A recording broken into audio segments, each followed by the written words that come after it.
তিন নম্বর জায়গাতে ভেজাল আছে উলুহিয়া, মানে আল্লাহকে ইলাহা মানে ইলাহা মানাটা, তার উপাসনা করাটা, এর ব্যাপারে সবাই একমত নয়। এক নাম্বার আল্লাহর অস্তিত্বের উপরে ঈমান, দুই নাম্বার আল্লাহকে রব বলে মানা, তিন নাম্বার আল্লাহকে ইলাহা বলে মানা, মাবুদ বলে মানা।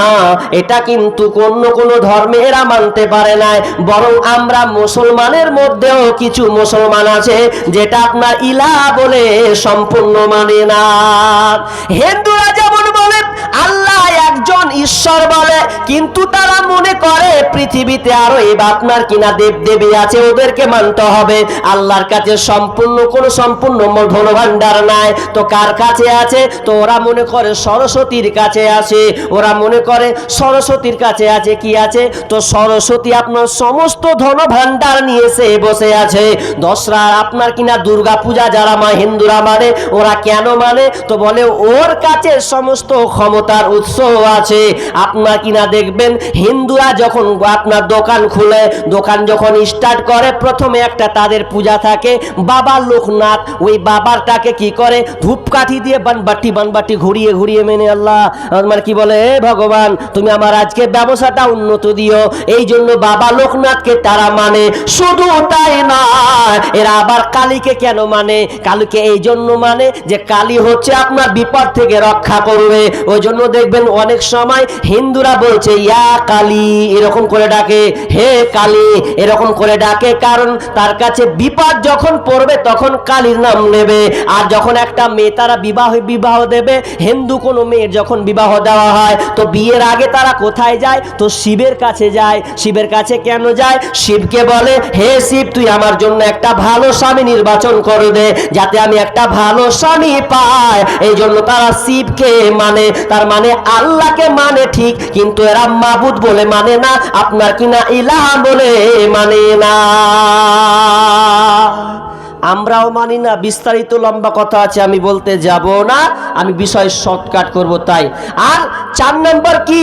আসমা ওয়া সিফাত, অর্থাৎ আল্লাহর গুণাবলী উপরে আমাদেরকে ঈমান, আল্লাহর সিফাত, আচ্ছা গুণবাচক নাম যে আল্লাহর আছে, এর উপরে আমাদের ঈমান নিয়ে আসতে হবে।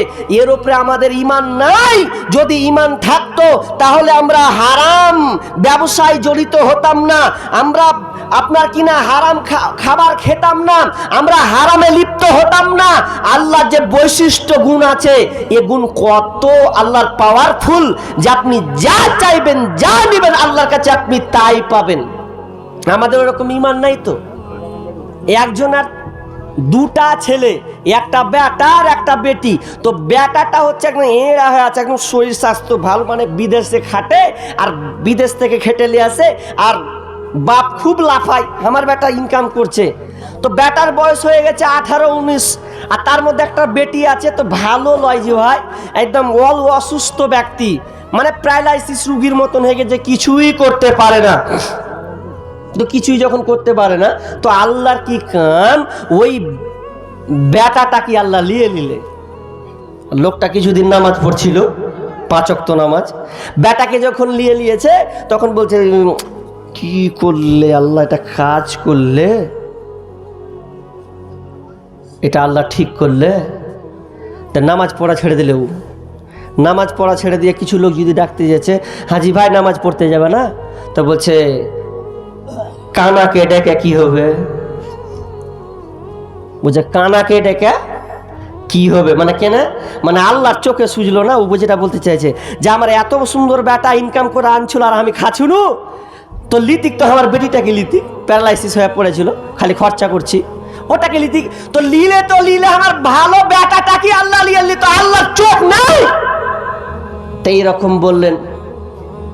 তো আল্লাহর উপরে আপনার ঈমান আছে? আসমা ও সিফাত আল্লাহর গুণাবলীর উপরে আমাদের ঈমান নাই। তার মানে ও ভাবছে ওর বেটা এনে খাওয়া, এটা আল্লাহ খাওয়ায় না।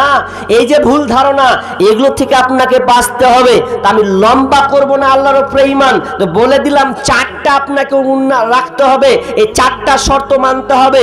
আল্লাহর অস্তিত্বের উপরে ঈমান, রুবুবিয়ার উপরে ঈমান, উলুহিয়াতের উপরে ঈমান, আসমা ও সিফাতের উপরে ঈমান। এই চারটা বিষয় আপনাকে এই শর্ত মেনে চলতে হবে। যদি এটা মানতে পারেন তাহলে আপনি আল্লাহকে মানলেন, আল্লাহর উপরে ঈমান নিয়ে আসলেন। নাম্বার 2, ওয়াল ইয়াউমিল আখিরি। 2 নম্বর হচ্ছে আখিরাতের উপরে ঈমান আনতে হবে। যারা মসজিদ আবাদ করবে তাদেরকে মরার পরের জীবন যে জিন্দেগি আছে, পরকাল বলে একটা জায়গা আছে, মরার পরে যে একটা জীবন আছে, এটার উপরে তাদেরকে ঈমান আনা লাগবে। আমাদের তো ঈমান নাই ওরকম আছে জি। আখেরাতের উপরে যদি ঈমান নিয়ে আসতো, মসজিদও নামাজও পড়বে, আবার দাঁড়িয়েও মারবেও, তাহলে ওর আল্লাহর উপরে ঈমান আছে? কত যুবক আছে, বলছি তথ্য আছে আপনাকে, বহুল তথ্য আছে, আপনি ধৈর্য সহকারে থাকেন। আচ্ছা, রবীন্দ্রনাথ ঠাকুরের অনেক কবিতা আমরা পড়েছি, পড়েননি ভাই? অনেকে আছেন এখানে। রবীন্দ্রনাথ ঠাকুরের অনেক কবিতা আছে, তো কবিতা বেচারি আবার চুরি করেও লিখেছেও। অনেক কবিতাও চুরি করেছে, বিশেষ করে কাজী নজরুল ইসলামের কাছ থেকে বেশি চুরি করেছে। আপনি গুগলে সার্চ দেন, ও কতটি চুরি করেছে সব ধরা পড়বে। গুগলসে আপনি সার্চ দেন তো আপনি পাবেন। তো একটা কবিতা পড়ছিলাম, কবিতাটা খুব ইন্টারেস্ট। যারা 9, 10-এ পড়েছেন অবশ্যই এই কবিতাটা পড়েছেন। 2 বিঘে জমি পড়েছেন? কে কে পড়েছেন দেখি হাত তুলেন তো। মাশাআল্লাহ। শুধু বিঘে 2 ছিল মরুভূমি, আজ 100 বিঘে ছেড়িনে। বাবু কহিলেন, বুঝেছ রূপেন, এ জমি লইব কিনে। কহিলাম আমি, তুমি ভূস্বামী, ভূমির অন্ত নাই। চেয়ে দেখো মোর আছে বড় জোর, মরিবার মতো ঠায়। শুনি রাজা কহে, বাপু জানো তো হে, করেছি বাগান খানা। পেলে 2 বিঘে পোস্তে ওদিকে, সমান হইবে টানা, ওটা দিতে হবে। এটা কার? তো এটা আপনার রবীন্দ্রনাথ ঠাকুর লিখেছে। কিন্তু এই রবীন্দ্রনাথ ঠাকুর চুরি করে কবিতাটা লিখেছে। এই কবিতার আগে শেখ সাদী আলাইহির রহমান আগেই একটা গল্প লিখে গেছেন। ওই গল্প থেকে, এই ঘটনাটা থেকে রবীন্দ্রনাথ চুরি করে কবিতা বানিয়েছে। এই ঘটনাটা কি ছিল? তো একজন বুড়ি মা, তার একটা ভিটে মাটি ছিল, একটা ছোট্ট টুকরো ঘর ছিল। ওই ঘর কিছুটা সুন্দর ছিল। ওই ঘরটা দেখতে ভালো ছিল, জায়গাটা ঠিক মজবুত ভালো জায়গায় ছিল, যাকে সদর বলা হয়। সুন্দর একটা জায়গাতে বাড়ি ছিল, ছোট্ট টুকরে ঘর। আর এটা দেখে রাজার লোভ হয়েছে, বাদশার ইচ্ছা হয়েছে এই জায়গাটাকে সে নিয়ে নেবে। দিয়ে বলা হলো প্রহরীর মাধ্যমে, এ বুড়ি রে, তুই এই জায়গাটা ছেড়ে দে, রাজার এই জায়গাটা পছন্দ হয়েছে, ছেড়ে চলে যা। বুড়ি বলছে, আমার ভিটে বাতে আমি কেন ছেড়ে যাব? আমার আর কোনো সম্পদ নাই, আমার কোনো আর জায়গা নাই। তো এই জায়গাটা তো আমার ভিটে মাটি, আমার এটাই জীবন, আমার কিছুদিন আছি, তো কেন আমি এটা দিব? তো বলছে, দিতে হবে, না দিতে ছড়তে হবে, কিছু করার নেই। এবার বলার পর রাজা বাদশাহ শুনলো না, ওই বুড়ির জায়গাটাকে আত্মসাৎ করে নিল। যখন নিয়ে নিল, এবার কিছুদিন বুড়ি কি করেছে, আপনার কিনা একটা থালা নিয়েছে, থালা নিয়ে একটা পিলাপ, আপনার যত রকমের ফল ফরট, সমস্ত ফল ফরট, আম নিয়েছে, আপনার জাম নিয়েছে, কলা নিয়েছে, লেবু নিয়েছে, খেজুর নিয়েছে, অনেক মিষ্টান্ন খাবার তিনি নিয়েছেন। নেওয়ার পর বুড়ি আপনার চলে গেছে বাদশার কাছে।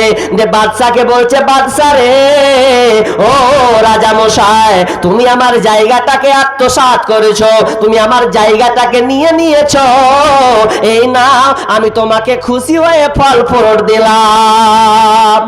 রাজা বলছে, ব্যাপার কি রে, তুই তুই খুশি হয়ে আমাকে ফল ফ্রুট দিতে আলি, মানে ব্যাপারটা তো বুঝলাম না, কিসের আবার খুশি? বলছে রাজা মশাই শুনলাম আমি একজন মুসলমান, আমি বিশ্বাস করি আখেরাতের ওপরে, যে আখেরাত বলে একটা জীবন আছে। যারা এই দুনিয়ায় আপনার জুলুমবাজি করেছে, আত্মসাৎ করেছে, রাজা মশাই তুমি আমার জায়গাটাকে জবরদস্তি জোর করে নিয়েছ, আমি দিনাই তোমার ক্ষমতা খাটিয়ে আমার জায়গাটা তুমি নিয়ে নিয়েছ।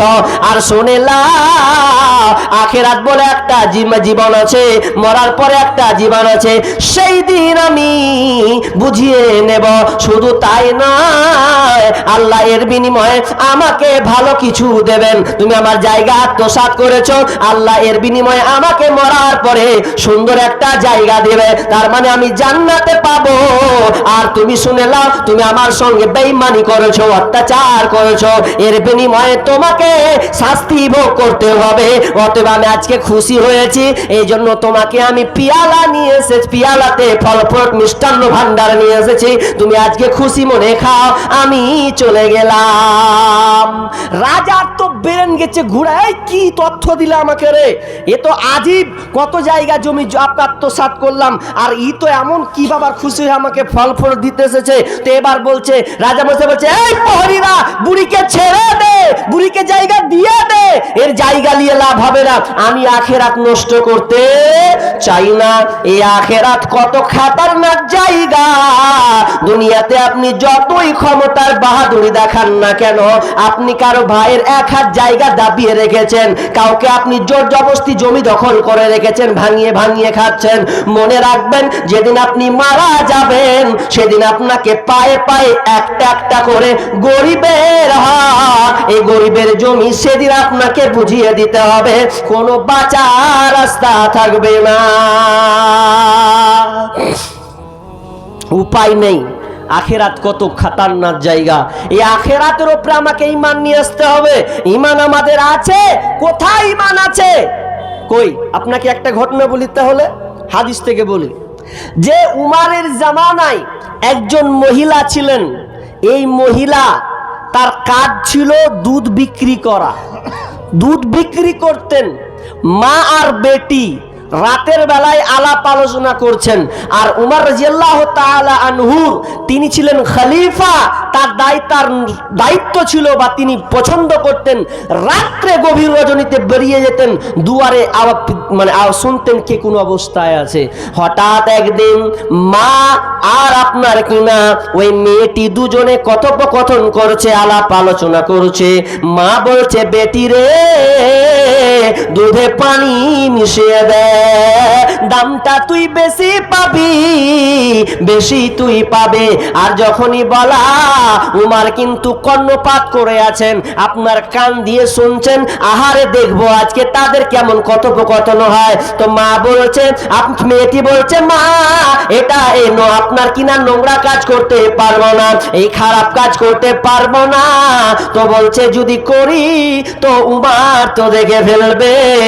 এবার বুড়িমা বলছে, বেটি রে, উমার কি আছে, ও তো না, ও তো দেখতে পাবে না, অতএব কি কর, পানি তুই মিশিয়ে দে। বলছে মা, বুড়িমাকে বলছে, বেটি বলছে, মা ঠিক আছে, কথাটা মেনে নিলাম যে উমার দেখতে পাবে না, কিন্তু স্বয়ং আল্লাহ যে আছে তিনি তো দেখতে পাচ্ছেন, এবং আমাদেরকে পাকড়াও হতে হবে, এটা তো হিসাব দেওয়া লাগবে, এটা যখন ধরা হবে তো হিসাবটা কি করে দেব, আমার কি দরকার পানি মিশানো, তো না না, আমি পানি মিশাতে পারবো না।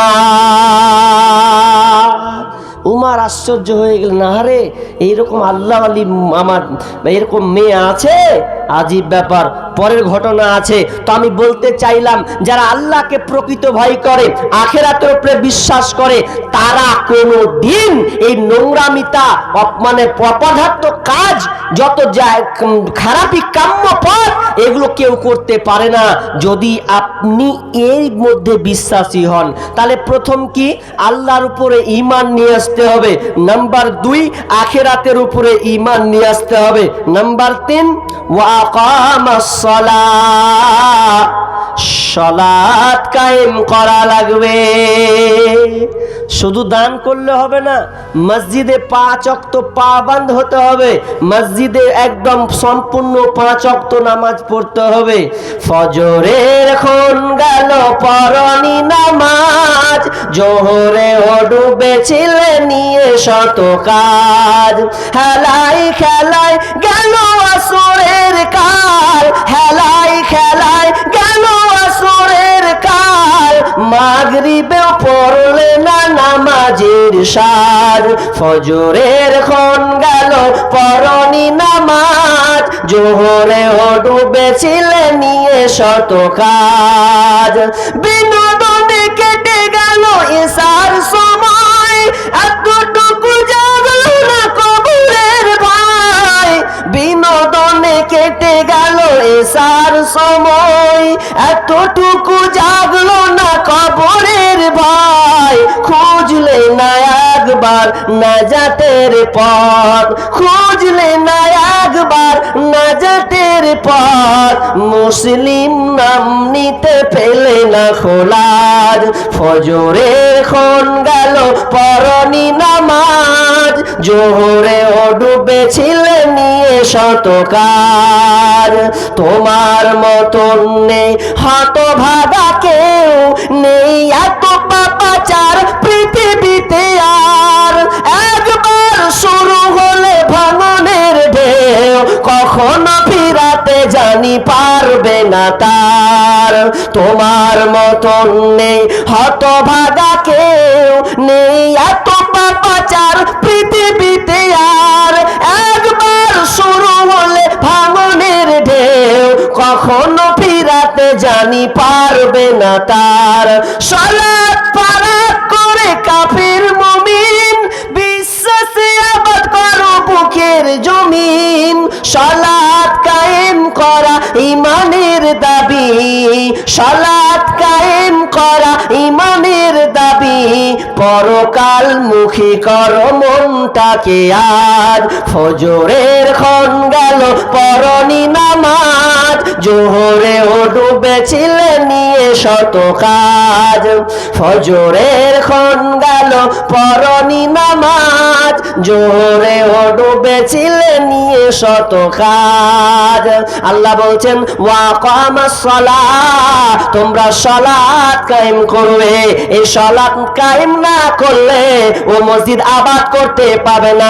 যদি আল্লাহকে না ডাকে, আল্লাহর ইবাদত বন্দেগী যদি না করে, তাহলে সালাত আদায় করে আপনার কি না এই আপনার আবাদ করে তার কি লাভ হবে? অতএব সম্ভব নয়। 3 নম্বর বৈশিষ্ট্য থাকা লাগবে, সে যেন 5 ওয়াক্ত নামাজ আদায় করে। কথাগুলো খারাপ লাগবে, আজকালকার সেক্রেটারি সভাপতি ক্যাশিয়ার হয়ে গেছে, অথচ তাদেরকে আগে বেশি বেশি করে নামাজে যাওয়া উচিত। আপনাদেরকে এদিকার ক্যাশিয়ার সভাপতি ভালো মাশাআল্লাহ 5 ওয়াক্ত নামাজ পড়ে, কিন্তু আমাদের ওইদিকে ওই সভাপতি পদ নিয়ে বসে আছে, সেক্রেটারি পদ নিয়ে বসে আছে, নামাজের ধার ধারে না। তো আল্লাহ কাদেরকে বলেছেন মসজিদ আবাদ করবে? যারা এই 5টা গুণে গুণান্বিত হবে তারা মসজিদ আবাদ করবে। তো 3 নম্বর হচ্ছে ওয়াকামাস সালাহ, সালাত প্রতিষ্ঠা করবে, নামাজ কায়েম করবে। কিন্তু আমরা সালাত প্রতিষ্ঠা করছি না, তাহলে আমাদের কি দুর্ভাগ্য দশা গো। তারপরে কি ওয়াতাজ যাকাত, যাকাত আদায় করবে, যাকাত প্রদান করবে। অথচ আজকে দেখা যায় যাকাত দেওয়ার উপযুক্ত হওয়ার পরে মানুষ যাকাত আদায় করে না। এই ব্যাপারে আমার ইউটিউবে যাকাত সম্পর্কে আলোচনা আছে, বিস্তারিত লম্বা আলোচনা আছে। যাকাত কত মূল্যবান একটা ইবাদত যে আপনার যাকাত ফরজ হয়ে গেছে, অথচ আপনি আদায় করছেন না। অথচ আবু বকর সেই জামানায় বলেছিলেন যারা যাকাত আদায় করবে না তাদেরকে হত্যা করে দাও, সাই সাই করে করে কেটে দাও, ওদের বাঁচার কোনো পথ নাই। শুধু তাই নয়, যদি আরবের মাটি হয়, যদি আরবের মাটি হয়, যদি জাকাত আদায় না করে তাহলে গর্দান মেরে কেটে দেবে, ওর বেঁচে থাকার অধিকার নাই, তাকে বন্দি করা হবে। তাহলে জাকাত কত গুরুত্বপূর্ণ জিনিস যে আপনাকে জাকাত আদায় করতে হবে। আর 5 নাম্বারটা কি শুনলেন? ওয়ালাম ইয়াখশা ইল্লাল্লাহ। আর 5 নম্বর গুণ হবে আল্লাহ ছাড়া কাউকে সে তাওয়াক্কা করবে না, আল্লাহ ছাড়া কাউকে ভয় করবে না। সুদে ঘুষে জীবন কাটে করে দুর্নীতি, এমন লোক হয় যদি মসজিদের সভাপতি। সুদে ঘুষে জীবন কাটে করে দুর্নীতি, এমন লোক হয় যদি মসজিদের সভাপতি। ভাইরে সত্য কথা বলতে গেলে মোল্লার চাকরি নাই, ভাইরে উচিত কথা বলতে গেলে মৌলবীর চাকরি নাই। আমাদেরই কপালেতে শান্তি বুঝি নাই, ভাইরে আমাদেরই কপালেতে শান্তি বুঝি নাই। এত দুঃখ রাখবো কোথায়, রাখার জায়গা নাই, ভাইরে এত দুঃখ রাখবো কোথায়, রাখার জায়গা নাই। আমাদেরই কপালেতে শান্তি বুঝি নাই, ভাইরে আমাদেরই কপালেতে শান্তি বুঝি নাই। 5 ওয়াক্ত নামাজ পড়ে কপালেতে দাগ, মক্কা থেকে নামের আগে লাগাই হাজী সাহেব। 5 ওয়াক্ত নামাজ পড়ে কপালেতে দাগ, মক্কা থেকে নামের আগে লাগাই হাজী সাহেব। চায়ের দোকানে বসে হাজী টেলিভিশন চাই, ভাইরে চায়ের দোকানে বসে হাজী টেলিভিশন চাই। হিন্দি গানের তালে তালে পা দুটি নাচাই, ভাইরে আমাদেরই কপালেতে শান্তি বুঝি নাই। এত দুঃখ রাখবো কোথায়, রাখার জায়গা নাই, ভাইরে এত দুঃখ রাখবো কোথায়, রাখার জায়গা নাই। আমাদেরই কপালেতে শান্তি বুঝি নাই, ভাইরে আমাদেরই কপালেতে শান্তি বুঝি নাই। সমাজেতে অসঙ্গতি বলবো কত আর, গায়ের জোরে বিচারপতি ঘুষেরই কারবার। সমাজেতে অসঙ্গতি বলবো কত আর, গায়ের জোরে বিচারপতি ঘুষেরই কারবার। ভাইরে গরিব দুঃখী টাকার লাগি বিচার নাই পায়, ভাইরে টাকার লাগি গরিব দুঃখী বিচার নাই পায়। আমাদেরই কপালেতে শান্তি বুঝি নাই, ভাইরে আমাদেরই কপালেতে শান্তি বুঝি নাই। বড় ছোট নাই ভেদাভেদ, কোথায় মান সম্মান, বাপের সমান মুরব্বিকে করছে অপমান। বড় ছোট নাই ভেদাভেদ, কোথায় মান সম্মান, বাপের সমান মুরব্বিকে করছে অপমান। ভাইরে 8 বছরের ছেলে যদি ডাইরেক্ট বিড়ি খায়, ভাইরে 8 বছরের পোলা যদি সামনে বেরি খায়। আমাদেরই কপালেতে শান্তি বুঝি নাই, ভাইরে আমাদেরই কপালেতে শান্তি বুঝি নাই। এত দুঃখ রাখবো কোথায়, রাখার জায়গা নাই, ভাইরে এত দুঃখ রাখবো কোথায়, রাখার জায়গা নাই। আমাদেরই কপালেতে শান্তি বুঝি নাই, ভাইরে আমাদেরই কপালেতে শান্তি বুঝি নাই। তাহলে 5টা গুণে যারা গুণান্বিত হবে তারাই কেবল মাত্র এই মসজিদ আবাদ করবে। মালাটা একজন দান করেছে, দুয়া চেয়েছে। আচ্ছা মাশাআল্লাহ। মেয়েদের তরফ থেকে তো না, ছেলের তরফ থেকে। আচ্ছা, ছেলের তরফ থেকে মালা এসেছেন। একটি মালা আল্লাহুম্মা সাল্লি আলাই আল্লাহুম্মা বারিক আলাই। দেখেন দান আসবে ইনশাআল্লাহ, দিয়েছেন, আরো মনে হয় বাকি আছে। আপনার 50 কি ধান দান করেছে। বেনামি একটা পাঠা দুল এসছে, একজন জি বলেন। বেনামিতে একটা পাঠা দুল করে সোনারই এসছে, বেনামিতে দোয়া চেয়েছে কিন্তু নাম কি দিয়েছে, কি দিয়েছে? সোনা দিয়েছে। কিসে নাখেন নাকি? কানের দুল। আচ্ছা, কানের দুল আছে সোনার, তারপরে আর কেউ আছে কিছু? আর গয়না এসছে কয়েকটা, সবাই আচ্ছা, গয়না ও আগে দিয়েছে ওগুলোতে না? যাক, মাশাআল্লাহ, আল্লাহুম্মা সাল্লি আল্লাহুম্মা বারিক আলাইহি। 5টা ডিম দিয়েছে 100 টাকা দাম দিয়ে। আচ্ছা, মেয়েদের তরফে 5টা ডিম, আল্লাহ তার ডিমে আরো বরকত দাও, আল্লাহ তার ডিম আপনার মুরগি যেন বেশি বেশি করে ডিম পারে, এ তৌফিক দান দাও, আর যেন দানও দিতে পারে এবং খেতেও পারে, আল্লাহ তুমি বরকত দান করো। জাহাঙ্গীর আলম নিজে দিয়েছে এবং চেন্নাইতে কালেকশন করে নিয়েছে। জাহাঙ্গীর আলম কতটি আছে? 5.5 5,500 টাকা। আল্লাহুম্মা সাল্লি আলাইহি আল্লাহুম্মা বারিক আলাইহি ইয়া রাব্বুল আলামিন। চেন্নাই থেকে, এখানে নেই নাকি? হ্যাঁ, চেন্নাই থেকে নিয়েছে জাহাঙ্গীর আলম। জাহাঙ্গীর আলম তিনি আছেন না চেন্নাই আছে? আছে। ও আছে, যাই হোক, এই 5,500 টাকা দিয়েছেন। আল্লাহুম্মা সাল্লি আলা বারিক আলাইহি। আল্লাহ এই দানকে তুমি কবুল করে নাও। দান আছে। দেখেন, মসজিদ কত গুরুত্বপূর্ণ একটা জায়গা, যে কোনো ব্যক্তি যদি মসজিদে ঢুকে যায়, তো ঢুকে গেলে ও কি করবে? ঢুকে যদি যায় আর নামাজ পড়ে যদি বসে থাকে, তো ফেরেশতারা তার জন্য দোয়া করতে থাকে। কত গুরুত্ব আছে দেখেন মসজিদে। এবং আপনি যদি মসজিদে যান, বিষ্ণু বলছেন ও হচ্ছে আল্লাহর মেহমান। আপনি মেহমান যতক্ষণ থাকবেন মসজিদে বসে, কিন্তু বাজারে আপনি 1 পয়সাও নাকি করতে পারবেন না, কারণ বাজার হচ্ছে একটা অপবিত্র জায়গা, অনেক নোংরা, কত কিছু হয়। কিন্তু মসজিদ, আজকে আমরা বর্তমান মুসলমানেরা, আগে সাহাবীদেরকে পাওয়া যেত বাজারে, না কোথায় পেতেন জানেন? বলছে মসজিদে দেখো পেয়ে যাবে। আর আজকালকার মসজিদ লয়, বাজারে ঢুঁড়ে ঢুঁড়ে কোন ঢেকে আছে আল্লাহ জানে, ও বাজারে আড্ডা মারবে, কিন্তু মসজিদে গিয়ে বসে না। যান, মসজিদকে আবাদ করতে শিখুন। আমরা মসজিদে ঝাড়ু দিয়েছি, এরকম হাত তুলেন তো কেউ? মসজিদ ঝাড়ু দিয়েছেন কই দেখি? মাশাআল্লাহ, মসজিদে ধারুন। মসজিদেরই সাথে আমার, মসজিদেরই সাথে আমার, ঝাড়ুদার বানাও হে আল্লাহ, দোয়া কবুল করো আমার, হে আল্লাহ দোয়া কবুল করো আমার। আর কাজী নজরুল কি বলেছেন? মসজিদেরই পাশে আমার কবর দিও ভাই, যেন গোর থেকে মুয়াজ্জিনের আজান শুনতে পায়। যদিও এটা নিয়ে অনেকে মন্তব্য করেছেন, কিন্তু লিখেছেন, লেখাটা খুব একদিক দিয়ে চমৎকার, যে মসজিদ কত গুরুত্বপূর্ণ একটা জায়গা, যে মসজিদ আবাদ করতে শিখুন।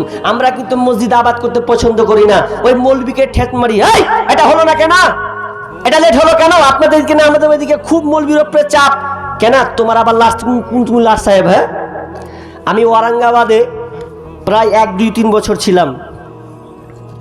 তো একটা লোক ছিলেন, লোকটা হচ্ছে প্রায় 3 থেকে 4 কোটির মালিক, 4 কোটি।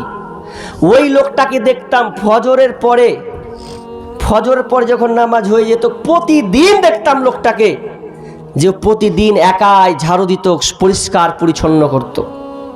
তা কতটুকু তার মসজিদের মাহাব্বাত ছিল। আর আজকে আমরা ফুটা পাটা কুন্ডেকার একটা আপনার মেম্বার প্রধান হয়ে গেছি, বা কিছু দুঃখ নিয়েন না, অথচ আপনি বুক ফুলিয়ে বলেন কোনোদিন গিয়েছেন আপনি মসজিদটা একটু পরিষ্কার করতে, যে আমি মসজিদটা গিয়ে আমি একটু পরিষ্কার করি? কত মূল্যবান মসজিদ! এই মসজিদকে আপনি বুকে টেনে নিয়েছেন, আপনি মনে করছেন দান দিয়ে দিলাম, এটাই না। দানের পাশাপাশি আপনাকে মসজিদ আবাদ করতে শিখতে হবে, মসজিদে যেতে হবে, মসজিদের কোনটা অভাব হয়েছে একটু টুকটুক করে তাকিয়ে আসবেন। মসজিদের কত ফজিলত জানেন? কি বলছেন? যে রাসূল সাল্লাল্লাহু আলাইহি ওয়াসাল্লাম বলছেন, মান বানালিল্লাহি মসজিদান বানাল্লাহু লাহু বাইতান ফিল জান্নাহ। কেউ যদি আল্লাহর উদ্দেশ্যে, আল্লাহ সন্তুষ্টির উদ্দেশ্যে যদি কেউ মসজিদ বানায়, তা আল্লাহ তাআলা কি করবেন? তার জন্য জান্নাতের ঘর বানিয়ে রেখেছেন। শুধু তাই নয়, আপনি যদি পাখির বাসার পরিমাণও যদি আপনি একটা মসজিদ করতে পারেন, তো তার জন্য জান্নাত রয়েছে। এটা আমার কথা নয়, স্বয়ং বিশ্বনবী বলছেন। কত দামি জিনিস বলেন তো। একজন বনি সালামা, একজন সাহাবী, তিনি তার সমস্ত মাল মানে বাড়িকে ভেঙে দিয়ে মসজিদের নববীর পাশে ঘর করবেন। তা আল্লাহ রাসূল বলছেন যে, যখন আল্লাহ রাসূল খবর পেলেন, তো বনি সালামাকে বলছেন যে, কি সালামা, কি ব্যাপার? তুমি শুনছি নাকি যে ঘর ভেঙে দিয়ে তুমি মসজিদের নববীর পাশে ঘর করছো? তো বলছে, হ্যাঁ আপনি ঠিকই শুনেছেন। বলছে, করিও না, তোমার বাড়ি ওখানেই থাক, ওখানেই থাক তোমার বাড়ি। কেন? বলছে তুমি বাড়ি থেকে যখন উজু করে আসবে, প্রত্যেকটা পা যখন ফেলবে তো সমস্ত পায়ের পরিবর্তে তুমি একটা একটা একটা করে পদে তুমি নেকি পাবে এবং তোমার গুনাহগুলো ঝরে যাবে। তো বলছে এ তো সওয়াব। তো ওই আবু সালামা আর ভাঙেননি, থেকে গেছেন, বাড়ি থেকে আসতেন, নামাজ পড়তেন।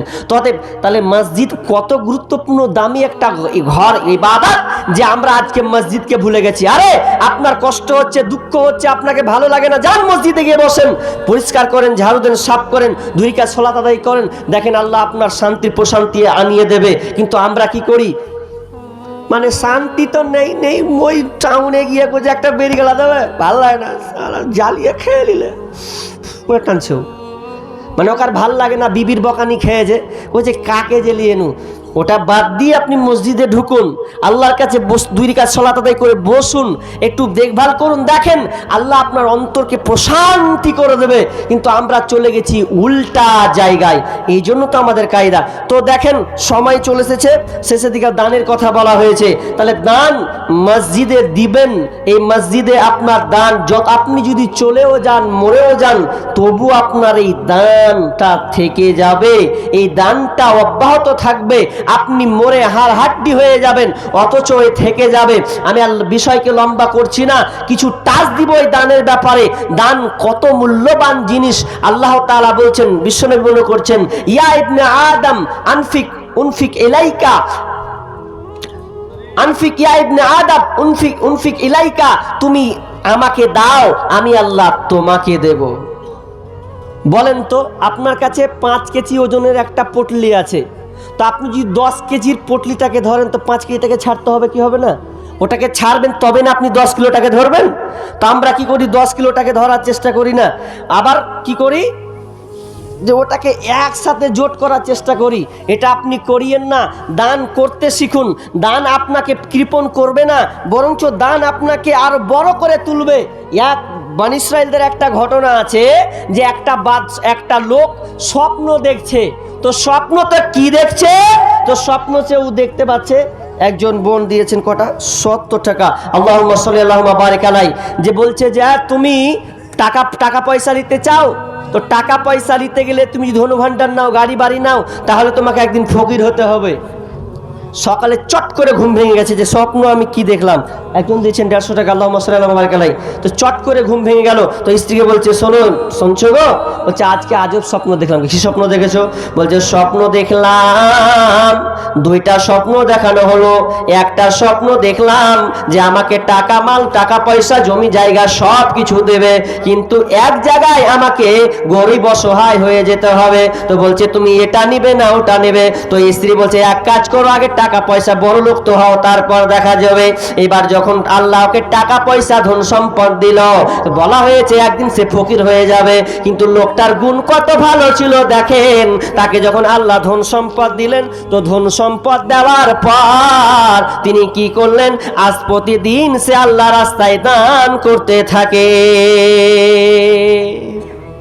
দান করেই যায়।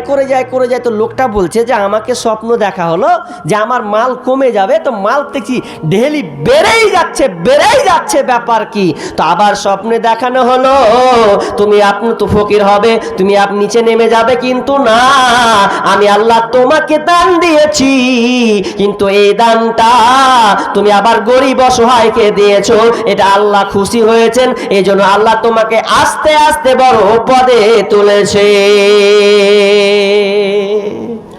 দান কোনোদিন কমে যায় না, আমরা দানে অসচ্ছলতা মনে করি। আর সামনে কি কইতে খালি ইহুদির ব্যাপারে, খ্রিস্টানদের ব্যাপারে বেরাদার রাহুল খুব তথ্য কি দিল যে তারা এত খাতারনাক, এত কি। তা আমাদের তথ্যটা ঘোড়ার ডিম কে তুলবে? আপনি ইহুদি খ্রিস্টানদেরকে দেখেন, ওরা আমাদের মতন এরকম কালেকশন করে না, তো চেয়ে বেড়ায় না, ওই জন্য ওরা সবচাইতে আগিয়ে আছে। কি মনে করছেন আপনি? ইহুদি খ্রিস্টান হলে কি হবে? তারা যারা ধর্মকে যারা লালন পালন করে, ওরা আমাদের মতন এভাবে চায় না, দে বাপ দে বাপ দে, এরকম লয়। ওরা আগেই ক্যালকুলেশন করে নেই কাকে কতটা দিতে হবে, এটা আমাদের মতন চাই না। ওদের ঠিক ঢেরি টাকা পালা লেগে যায়, এটা সোশ্যাল মিডিয়াতে ওরা প্রকাশ করে না, আর আমাদের সোশ্যাল মিডিয়াতে প্রকাশ করা লাগে। তাহলে দেখেন তারা ওদিক দিয়ে কত স্পার্ট আছে, অথচ আমরা মুসলমান হিসেবে গর্ববোধ করি, কিন্তু এগুলো দিয়ে আমরা পিছিয়ে আছি। অতএব করে নিবেন দান, গ্রামে জালসা করবেন, তার আগে কালেকশন যত আছে একদম ভালো করে নেবেন, দিয়ে আলোচনা শুনুন 4 ঘন্টা 5 ঘন্টা, দেখেন ভালো লাগবে। বক্তা আলোচনাও 2 ঘন্টা করবে, বিষয় ভিত্তিক আলোচনা হবে, শুনতেও ভালো লাগবে। দানগুলোকে সব সেরে নেন। অনেক জায়গাতে আছে, কাঠিয়ারে এক জায়গায় গেলাম, কালেকশন করে নিয়েছে জি ভরে যত আছে। এক জায়গায় দেখলাম ওই ডালকোলাতে বলছে টাকা উঠেছে, প্রাইস কত বললো 6 নাকি 7 লাখ টাকায় উঠে গেছে। এখন বলছে আপনি যে টাকা পারবেন লাস্টে নেবেন 5-10 মিনিট, ব্যাস হয়ে গেল। আর আর আমাদের এই মালদা আর মুর্শিদাবাদ এমনই জায়গা যে 2 ঘন্টা 8 ঘন্টা 25 মিনিট ধরে বলছে আপনি কালেকশন করতেই থাকেন, ওই জন্য দস্যুতা পালিয়ে যায়। তো এই জিনিসগুলো আমাদের এক্সচেঞ্জ করতে হবে, অবশ্য আস্তে আস্তে এটা এক্সচেঞ্জ হবে আশা করছি, তবে চেষ্টা করতে হবে। আর বলেন ভাই আছেন 5,000 টাকা দেবেন এরকম কোনো দাতা আছেন? দেখেন কালেকশন তো দিয়েছেন অনেকে, আমি চাইছি একজন 10,000 একজন 5,000 এরকম কোনো দাতা আছেন দেবেন আল্লাহর হস্তে? আছেন কেউ? একজন মনে হয় 5,000 না 5,500 টাকা পেয়েছি একটা। তো কেউ আছেন এই গভীর রজনীতে শেষের বেলায় যে আমি শেষ রাত্রিতে 5,000 টাকা দিলাম, যে পারবেন 10,000 টাকা? কত? 4,000 টাকা। লিল্লাহি তাকবীর। যা হোক চেয়েছি পেয়েছি, একজন পেয়েছি, যা হোক মাশাআল্লাহ, 2 জন হয়ে গেল, একজন 5,500 5,000 টাকা। তো ভাই 1,000 টাকার নগদ দিচ্ছে, মানে ওটাও নগদ, মানে ওটা ফোন পে পেমেন্ট করে দিচ্ছে, তো 5,000 টাকা দিচ্ছে। ভাই কি নাম ভাই? কই কি নাম আপনার? সাদ্দাম শেখ বা সাদ্দাম হোসেন। এই ভাই কি করেছেন? চেন্নাই মিস্ত্রি, ও কেরালায় কাজ করে, ও তো ইনকাম মোটাই হয়, ভালো ইনকাম। কেরালাতে ইনকাম খুব মোটা, মানে আমাদের কয়েকজন যায় তো, কাজও বলছে নাকি কঠিন, কিন্তু ইনকামও মোটা আছে। আল্লাহ তার তিনি যেন ওখানে গিয়ে আরো ভালো কাজ করতে পারে, আল্লাহ যেন সুস্থ দান করেন, সকল আমিন। আল্লাহ তার পরিবারকে যেন সুস্থ রাখেন, ভালো রাখেন। হে আল্লাহ তার আত্মীয় যদি কেউ মারা থাকে, তার আত্মীয় স্বজন, আল্লাহ তাদেরকে তুমি মাফ করে দাও। আল্লাহ তুমি ফিতনা ফাসাদ থেকে ভাইকে রক্ষা করিও, ভাইকে নামাজ পড়ার তৌফিক দান করিও, সকল আমিন। বলেন ভাই আর কেউ আছেন? একজন 10,000 টাকা চেয়েছি, 10,000 টাকা। কেউ নাই? কোনো মা বোন নাই? কোনো মা আছেন যে রাত্রি রজনীতে 5,000 টাকা দিবেন? আরে সিমেন্টগুলো বলেন দেখি, সবাই তো দিয়েছেন জানি, এক বস্তা করে সিমেন্টগুলো দিলে হয় না? আমি খুব জোরে 10 মিনিট আছি, বসেন যাবেন না, 10 মিনিট মিডলে কিছু তো বলবো ইনশাআল্লাহ। বলেন 5,000 টাকা তো পেলাম, 10,000 টাকা আর না হয় দিনায় দিতে পারলেন। সিমেন্ট এরকম লেখাবেন, 5 জন হাত তুলেন তো ভাই, যে মৌলানা দিয়েছি আপনার খাতিরে আমি দিলাম, 1 বস্তা সিমেন্ট লিখিয়ে দিলাম। এরকম কেউ আছেন? বলেন। এ রাত্রি গভীর লোকও নাই, বলবেন 1 বস্তা সিমেন্ট পাওয়া যাবে না? কে? ইউসুফ আলী, এখানে বাড়ি? আচ্ছা 2 বস্তা সিমেন্ট ইউসুফ আলী লেখেন তো। মাশাআল্লাহ 2 জন পেয়েছি, 2 জন পেয়েছি। আর 3 জন পারবেন কেউ? 5টা। এই যে ওখানে আঙুল তুলেছে কি গো ভাই? একজন দেখেন তো ওখানে যে কি লিখছেন, ওদিকে লক্ষ্য করেন না গো, ওই যে ওখানে আঙুল তো হাত তুলেছে, দেখেন কে আছে ওটার নামটা জোরে বলেন তো ভাই।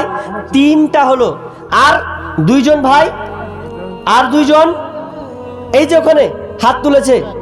কয় বস্তা ভাই? 1 বস্তা, 1 বস্তা। ওই যে দেখেন ওই যে সামনে, আবার হাত তুলেন তো ভাই, একটু বলে যাবেন যে চিনতে পারে। তাহলে 3 কয়টা হলো ভাই? 4টা হলো। আর একজন ভাই আছেন, 5টা বলেছি। আর একজন মেহেরবানি, এই যে একজন উঠে গেছেন, দেখেন ওই যে সামাথায় একটা, একটু নামটা বলে দিবেন ভাই, তাহলে লিখতে সুবিধা হবে। তারিকুল 500 টাকা 4 বোরা সিমেন্ট। তারিকুল ভাই দিয়েছেন 500 টাকা। আল্লাহুম্মা সাল্লি আল্লাহুম্মা বারিক আলাইহি। আল্লাহ এই শেষ রাত রজনীতে, এই শেষ গভীর রাত প্রায় 12:30টার বাজতে আর 5-7 মিনিট টাইম, এই রজনীতে আল্লাহ তোমাকে দান দিয়েছে মাবুদ। আমি বলেছি চট করে রাজি হয়ে গেছে আল্লাহ। হে আল্লাহ ওই বান্দাদের উপরে তুমিও রাজি হয়ে যাও, ওই বান্দাদেরকে তুমি ক্ষমা করে দাও, ও বান্দাদের চাহাত তুমি আল্লাহ পূরণ করো ইয়া রাব্বুল আলামিন। তুমি বড় মেহেরবান। হে আল্লাহ কি উদ্দেশ্যে দিয়েছে জানি না, তুমি মাবুদ একমাত্র তুমিই জানো কি উদ্দেশ্যে দান করেছে। আল্লাহ তাদের আশাকে তুমি আল্লাহ পূরণ করে দাও রাব্বুল আলামিন। মা বোনেরাও অনেক দান দিয়েছে, আল্লাহ তাদের দানকে তুমি আল্লাহ কবুল করে নাও। আল্লাহ তাদের মেয়ে যদি অসুস্থ থাকে, আল্লাহ তাদেরকে সুস্থ দান করুন, আমিন। বলেন ভাই কি ঠিকাদার আছে 10,000 টাকা দেন, দেখেন দেখি ঠিকাদার? হ্যাঁ ভালো ঠিকাদার। কতটি আছে জি ভাই? ও 5 ব্যাগ সিমেন্ট, তাহলে তার কি চাপ দিব? ঠিকই আছে, 5 ব্যাগ তো সিমেন্ট লিখেছেন, তাহলে 3000 টাকা নগদ। কি ভাই নাম কি? মইদুর রহমান। এ ভাই মইদুর রহমান দিয়েছেন, দিয়ে দেন। হ্যাঁ ভালো ইনকাম বলতে বলেন, ধরেন একজন দিয়েছেন 300 টাকা। আল্লাহুম্মা সাল্লি আল্লাহুম্মা বারিক আলাই। তাহলে এই যে 3000 টাকা আর 5 ঠিক আছে, 5 ব্যাগ সিমেন্ট, 5 ব্যাগ যাক দিয়েছে, 5 ব্যাগ সিমেন্ট। আল্লাহ তুমি দানকে কবুল করে নাও। আল্লাহ যে উদ্দেশ্যে দিয়েছে রব্বুল আলামিন, দানকে তুমি কবুল করে নাও ইয়া রব্বুল আলামিন। তাদের পরিবার থেকে কেউ যদি দুনিয়া ছেড়ে চলে যায়, আল্লাহ তুমি তাদেরকে ক্ষমা করে দাও। আল্লাহ তুমি কবরকে প্রশস্ত করে দাও। রব্বুল আলামিন আযাবকে মাফ করে দাও, তাদেরকে জান্নাত নসিব করো। আরেকজন দিয়েছেন 100 টাকা। আল্লাহুম্মা সাল্লি আল্লাহুম্মা বারিক আলাই। আল্লাহ তুমি দানকে কবুল করে নাও। রব্বুল আলামিন যত দান করছে আল্লাহ দানকে তুমি কবুল করে নাও। আল্লাহ যারা দান দিবে অলসতা করছে, আল্লাহ তুমি তাদেরকে দান দেওয়ার তৌফিক দান করো। রব্বুল আলামিন তুমি আমাদেরকে নিরাপত্তা দাও। কি নাম? কি নাম? সুফি। মেয়েদের থেকে নাকি? মেয়েদের ছেলে থেকে 100 টাকা দিয়েছেন। আল্লাহুম্মা সাল্লি আল্লাহুম্মা বারিক আলাই। আল্লাহ তুমি দানকে কবুল করে নাও। আরেকজন দিয়েছেন 100 টাকা। মেহেরবানি করে আল্লাহ তুমি দানকে তুমি কবুল করে নাও। রব্বুল আলামিন যে যা দান করেছে আল্লাহ তুমি দানকে কবুল করে নাও। আল্লাহ তুমি তাদেরকে আল্লাহ মাফ করে দাও। রব্বুল আলামিন যতদিন দুনিয়াতে রাখবে আল্লাহ তুমি তাদের সুখী সালামতে রাখিবে। রব্বুল আলামিন তাদেরকে তুমি বিপদ থেকে বাঁচাবে। রাস্তাঘাটে কত অ্যাক্সিডেন্ট হয়। আচ্ছা ঠিক আছে, বসেন বসেন ভাই, বসেন রে ভাই, বসেন। প্রতিদিন কাজাল বলছি, ইনশাল্লাহ শেষে বলবো, অসুবিধা নেই। আর বলেন, চটচট করে বলেন ভাই, দেন চটচট করে বলেন, আর চটচট করে বলেন ভাই। দেখেন আর কেউ উঠিয়ে যায় না ভাই, 5 মিনিট তো আছে। যা পাবে। আচ্ছা আচ্ছা, আর 5 মিনিট আছে। আচ্ছা আমার একটা কথা রাখবেন, আপনারা কথা রাখবেন কি? আচ্ছা কে কে রাখবেন হাত তুলেন তো। মানে মনে করছি যে সব কেড়ে নেবেন নাকি? আরে বলেন না ভাই, কথা রাখবেন, যাই না ভাই, মেহেরবানি করে বসেন। শেষ ভালো যার সব ভালো তার। আর আমিও তো 5 মিনিট আছে, আমি কি আবার সারা রাত থাকবো নাকি? এই শেষ অংশটুকু গ্রহণ করেন। এত কত কষ্ট করে থাকলে এইটুকু থাকতে পারবেন না তো? আচ্ছা আমার আবদারটা কি রাখবেন? হাত তুলেন না ভাই, একজন আবদার রাখবেন, বাকি কেউ রাখবেন না।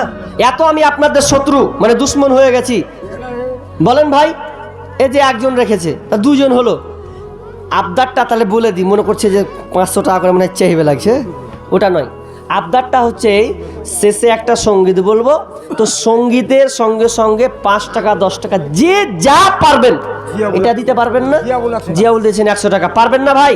5 টাকা 10 টাকা, আরে 2 টাকা থাকলেও আপনি দিয়ে যান, কোনো অসুবিধা নেই, ফেরত না বলবো না। ছোট মেয়ে দিয়েছেন 100 টাকা। আর যদি অন্তত নাও পারেন, যদি মনে করেন যে মৌলানা আমি দিতে পারবো না, নেই, তো আপনি অন্তত মোসাফাটা করে যাবেন যে মৌলানা আমি মোসাফা করলাম, দিতে পারলাম না। তো তোমরা একটু ক্যামেরাটা একটু সরিয়ে দাও, ক্যামেরাটা একটু সরাও। ফেলে দিলে তুমি দায়িত্ব নিবে, আমাকে বলিও না, ফের বলিও না, একটু হালকা ফেলে দিলে তখন ঝামেলা লেগে যাবে। যাই হোক, 5 টাকা 10 টাকা হলেও আপনি মেহেরবানি করে দেখেন। যদি না পারেন তো আপনি মোসাফা করবেন, যদি না পারেন তো আপনি মোসাফা করবেন, আর কিছুটাই।